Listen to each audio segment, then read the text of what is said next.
আসসালামু আলাইকুম বন্ধুরা, আশা করি সকলে ভালো আছেন। আজকে এখানে আপনি দেখতে পাচ্ছেন আপনারা প্রত্যেকটা কিবোর্ড শর্টকাট এখানে লিখা আছে। তো এটা কিন্তু আমি টাইপ করি না, এটা একটা সিস্টেমের মাধ্যমে আমি এখানে নিয়ে আসছি। তো এটা অনেক ইউজারই জানে না, অনেকেই জানেন না কিভাবে এটা আনতে হয়, অর্থাৎ সবগুলা কিবোর্ড শর্টকাট এক ক্লিকে আপনি চাইলে নিয়ে আসতে পারবেন এবং চাইলে এগুলো প্রিন্ট করে সংরক্ষণ করতে পারবেন। তো সেটা কিভাবে করবেন দেখিয়ে দিব আজকের ভিডিওতে।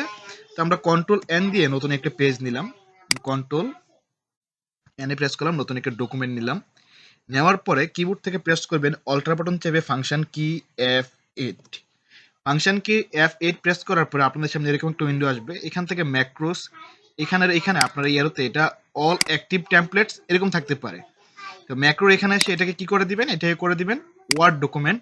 দেন এখানে এসে আপনারা কিবোর্ড থেকে টাইপ করবেন লিস্ট, LIST লিস্ট। তারপর প্রথমে দেখেন এখানে লিস্ট কমান্ড নামে একটা অপশন আছে, লিস্ট কমান্ডে ক্লিক করে দিবেন, তারপর রানে ক্লিক করে দিবেন। এখান থেকে current keyboard setting all document command যে কোনো একটা দিতে পারেন, আমি উপরেরটা দিলাম। দিয়ে যদি আমি ওকেতে ক্লিক করি, দেখেন অটোমেটিক আমার সব কিবোর্ড শর্টকাট বসে গেছে। আমরা কন্ট্রোল F2 দিয়ে একটু প্রিন্ট প্রিভিউতে গেলাম, এখানে অনেকগুলা পেজ, এখানে প্রচুর পেজ, ঠিক আছে, সবগুলা কিবোর্ড শর্টকাট এখানে বসে গেছে। তো ধন্যবাদ সবাইকে ভিডিওটি দেখার জন্য। আজকে এই পর্যন্ত। আসসালামু আলাইকুম।